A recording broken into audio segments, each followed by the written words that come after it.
Nah sekarang kalau duren ini sekarang kan model ya, duren ini dagingnya dimasukkan ke dalam kotak, dibekukan, dijual duren beku. Apakah lalu kita makan? Apakah kita makan makanan utuh? Yes. Apakah segar? Tidak lagi, karena dia sudah mengalami pembekuan. Tapi yang penanganan yang dialami itu tidak terlalu jauh.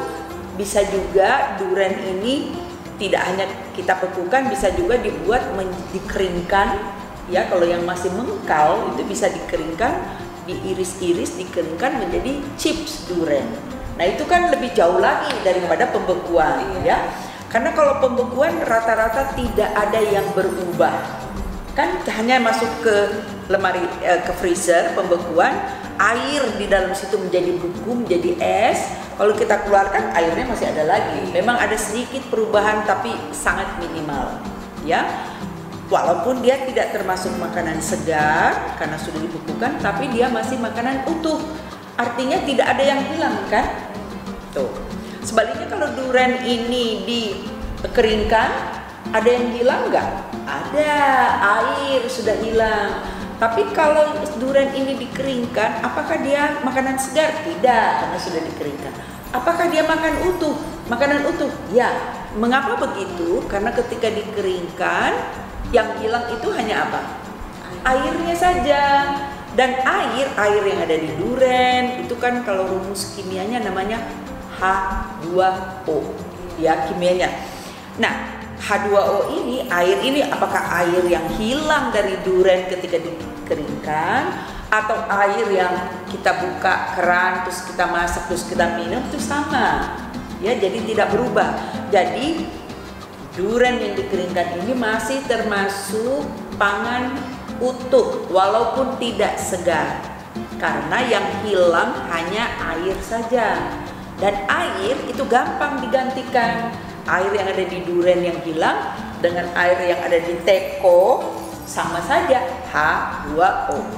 Ya, kira-kira begitu. Jadi mudah-mudahan keterangan mengenai pangan utuh atau whole food dengan pangan segar bisa kelihatan bedanya. Jadi pangan utuh bisa termasuk pangan segar, bisa juga yang sudah diolah sedikit, misalnya dibekukan. Kenapa dibekukan masih utuh? Tidak ada yang hilang, ya. Ya. Dan air, karena airnya tadi di dalam bersatu, sekarang dia membeku sendiri. Bagian-bagian air menjadi kristal-kristal es di dalam dalam daging buah itu. Nah, itu yang membuat kalau dia pecah airnya mengalir keluar, jadi rasa manisnya mungkin sedikit berkurang. Tapi kalau dari hasil penelitian secara rata-rata kehilangan paling banyak itu vitamin C mungkin hanya sekitar 5, maksimum 10%. Itu juga kalau penyimpanannya lama. Baunya mungkin agak berkurang tergantung dari senyawa yang ada ya. Yang lebih mudah menguap ya selama penyimpanan pasti menguap kan, jadi berkurang sedikit.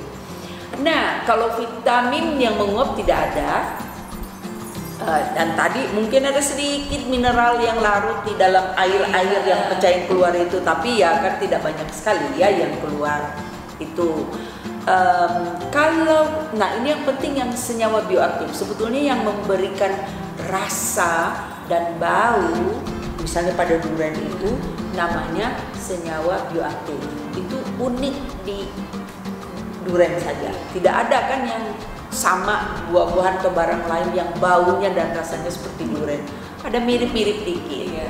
Itu senyawa bioaktif. Nah, senyawa bioaktif yang menguap itu pada durian cukup banyak ya. Jadi memang ya agak berkurang sedikit yang menguap, so pasti.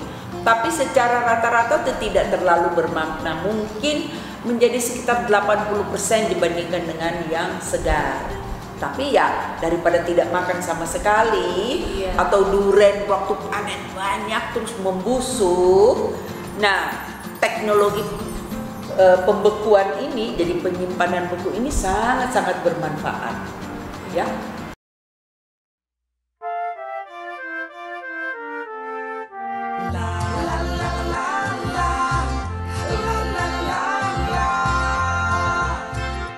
Ayo ma, sama-sama kita kerja.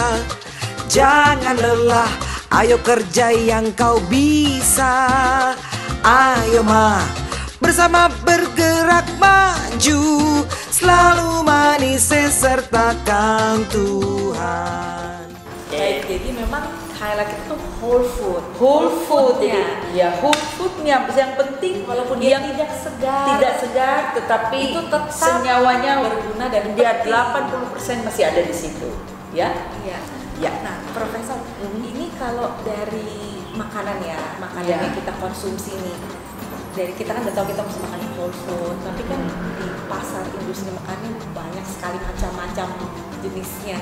Istilahnya untuk yang kita konsumsi sebaiknya kita konsumsi yang tidak merugikan untuk kita, yang baik untuk kesehatan kita itu jenis yang seperti apa? Nah, sebetulnya yang pertama itu kita coba menghindari makanan-makanan yang mengalami proses yang lebih panjang. Sekarang ini ada istilah ultra proses. Jadi ini prosesnya berlapis-lapis. Contohnya begini. Tadi kan kita sudah cerita sedikit mengenai beras ya. Beras atau terigu tuh kan berasal dari biji-bijian yang kulitnya keras sekali, yang kita waktu belajar waktu masih SMP namanya sekam ya, itu kulit yang keras. Jadi zaman dulu beras misalnya ditumbuk, sekamnya keluar. Nah kalau dia tumbuk lebih lama lagi nanti sedikit-sedikit si lapisan bekatul juga ikut keluar sedikit, tapi tumbuk tidak pernah bisa menghabiskan lapisan bekatulnya ya. Jadi beras tumbuk itu kulit sekamnya sudah terbuang, memang kita tidak makan. Sebetulnya bekatulnya itu sangat baik untuk kita, bagian yang penting dari nutrisi atau manfaat biji-bijian ya. Jadi ketika ditumbuk lebih lanjut, sebagian dari bekatul itu hilang, tapi beras zaman dulu tuh kan warnanya masih kuning-kuning karena bekatulnya masih ada, tidak hilang sama sekali ya. Jadi kalau kita makan beras tumbuk, kita masih makan beras yang bahan pangan yang kita sebut utuh ya, karena sebagian dari bekatulnya masih ada.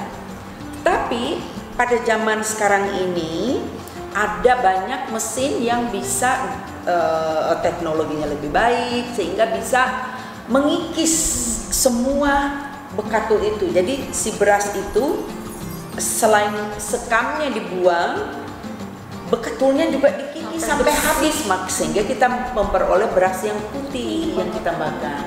Jadi beras yang putih itu sebetulnya sudah bukan makanan utuh.